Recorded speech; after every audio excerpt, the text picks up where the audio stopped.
Hello guys, welcome back to yet another video pano pa Saint TV abasa richienda mberi. Nchida kutendai zvakanyanya nokuda kwesupport yamunotipa muri yeZimbabwe.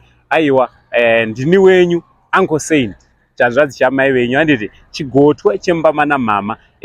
Ndichitwa zviri kwese kwamuri pazuva ranhasi ndichida kukuzivisa update yezviri kuitika mastreets esocial media. Yes, so zvakazoitika ndezvekuti nezuro takabva tazoona new YouTube channel. New YouTube channel yandingada kuti the most fastest growing YouTube channel in Zimbabwe. Zvamai manje channel ika ndoiri kupisa zvamai manje.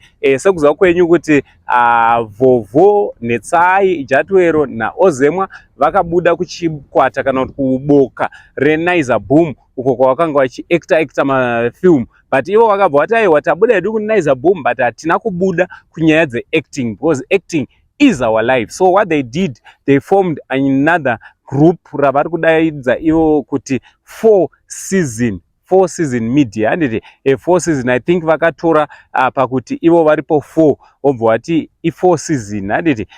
So kwane new group raJATIWERO Ozemwa Netsai NaVhovho rinonzi iro 4 season. Chakandinakidza ndechekudaiwo group iri kana kuti YouTube channel iyi payakakandwa pamhepo pakakandwa one video. Guys video rafamba irori kutaura kunoku vatova ne over 15,000 subscribers. Also video ravo ratova ne over 50,000 views anditi.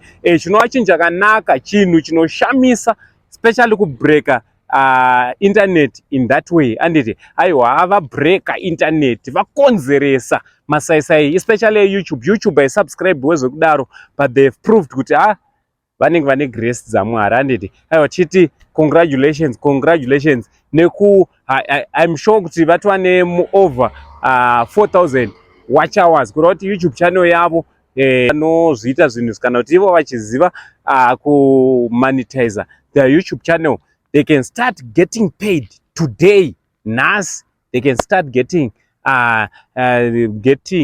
mari pa YouTube channel yavo anditi. Vanenge vakutowana inonzi iyo revenue kubva ku YouTube ku AdSense anditi. Thank you so much nekuvasupporta. Kana wanga usati wavasupporta, channel yavo ndoyo yataisapa yakanzi 4 season media anditi. Aiwa vangokandawo one kaskit kavakangoratidza kuti aiwa zvirimo zvekuacta and we can do without NaVhovho anditi. Ameno kuti munofunge iwo nezvevana ava vatangawo group ravo handi tinovasupporta. Usati wasubscribe, let's go and subscribe on their YouTube channel. Ndo zvandandouya zviri kuitika mastreets esocial media. You can go and watch their skit as well. Uchiona wonyorawo comment kuti wabva kupi, wazviona kupi. Aiwa ndo zvandandouya kuzivisai. From Uncle Saint, the only Zim uncle for now, it's much love.